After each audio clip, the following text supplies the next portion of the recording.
Hi there, Scary Gary. Glad you guys came back.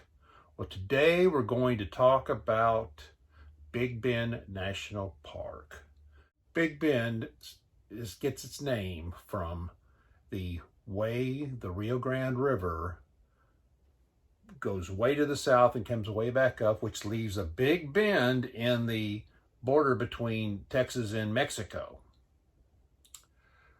Now, the park itself was kind of the dream of a gentleman by the name of E. Townsend, which he was a Texas Ranger for a while, kind of ranched in the areas for a while.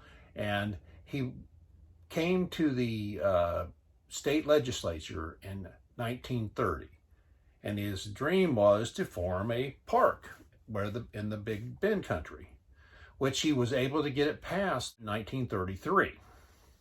Now, luckily enough, that was right at Depression time, and the CCC, the Civil Conservation Corps, was able to build roads and provide drainage and get things started down there, but there wasn't much out there. A matter of fact, the Spanish called that area El Despoblado, which translates to the uninhabitable land. So the CCC really needed to build something before you can really make it a park. On June the 12th of 1944, Big Bend was placed into the national park system. Now you got to think about that date. That was 6 days after D-Day, the big invasion in World War II.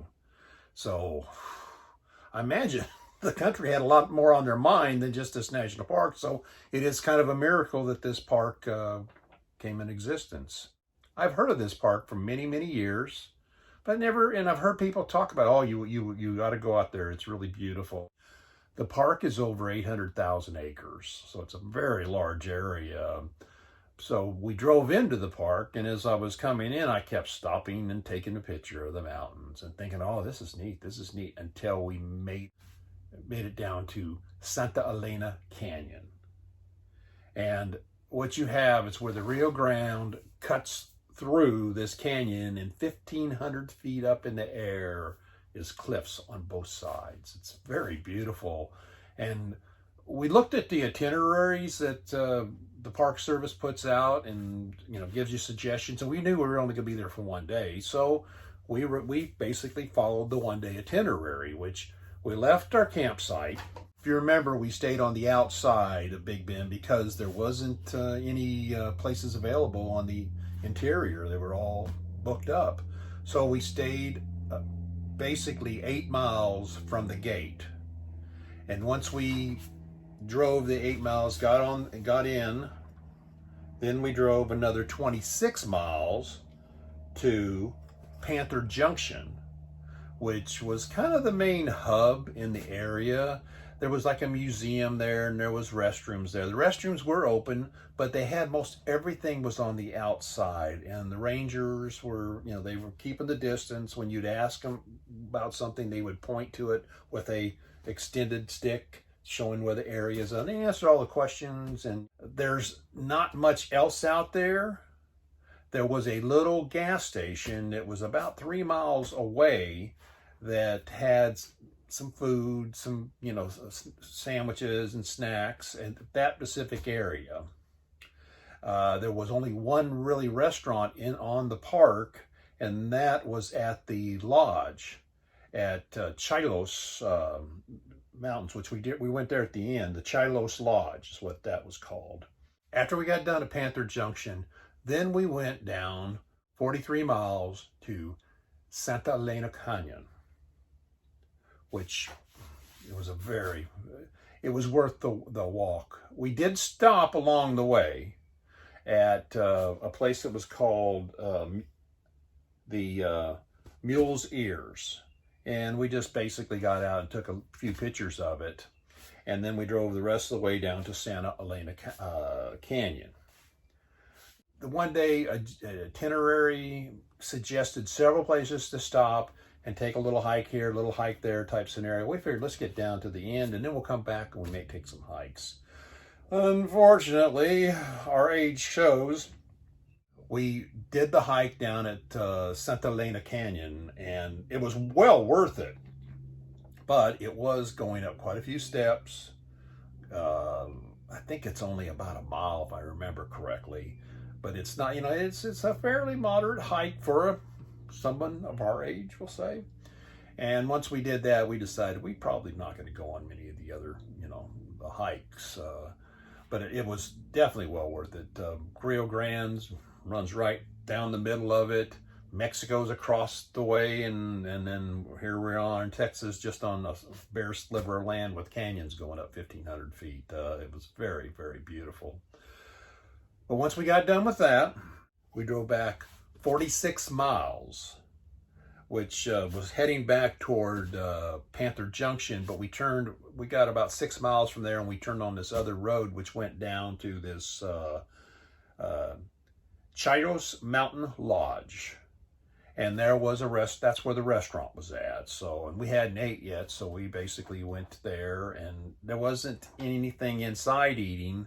A matter of fact, they had a store there, but they would only allow 5 people in the store at a time, so it was a bit of a wait on the outside. And we actually we first were told you have to order the food from in the store, then you pick it up next door.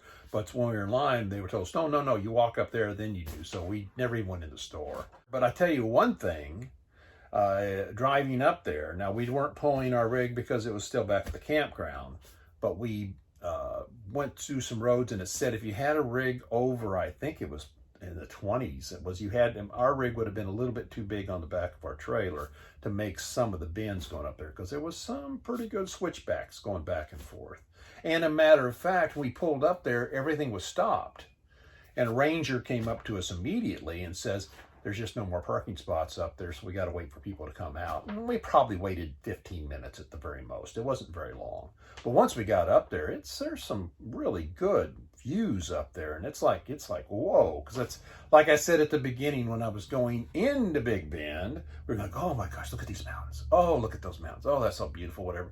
Once we got to Santa Elena Canyon, oh, it's like, and this is those mountains back there, they're just so. And then at the Mountain Lodge, same scenarios. This is really beautiful. They picked a very good spot to put that lodge. Now, we did the 1-day itinerary. There is, if you would have came out, if instead of turning to the west at Panther's Junction, you would have turned to the left, you could go down to a place that's called Rio Grande Village. And actually, it has a ferry crossing. It's like a rowboat that takes you into Mexico, which you can walk down to this little town, this town's very isolated. I think it's like 200 miles to the nearest town in Mexico. So you can go down there to a cantina, have something to eat. But it's one of the only border crossings that is by boat from in Texas. But we didn't go that way. Someday we will, hopefully. There was a hot springs down there, but unfortunately, according to the website, the hot springs is closed right now. So there's a lot of things. Where we went, there was not any problem. There wasn't a lot of people there, so you could keep your distance and walk and stay safe. After leaving the mountain lodge, we drove 43 miles back to our campsite at Stillwell Store and RV Center. So in total, we drove 168 miles today. What I always say, would I come back? Absolutely. Number one, we want to come down there at another time where we can go to see the other side and maybe spend a few more days down there instead of maybe rushing through it on a 1-day scenario. But even a 1-day scenario is nice. So yes, we will come back, and hopefully not too far in the future. Well, I hope you've enjoyed, and I hope to see you next week. If you like the video, make sure you give it a thumbs up. Turn on your post notifications. Put the comments down below. Subscribe and you make me happy.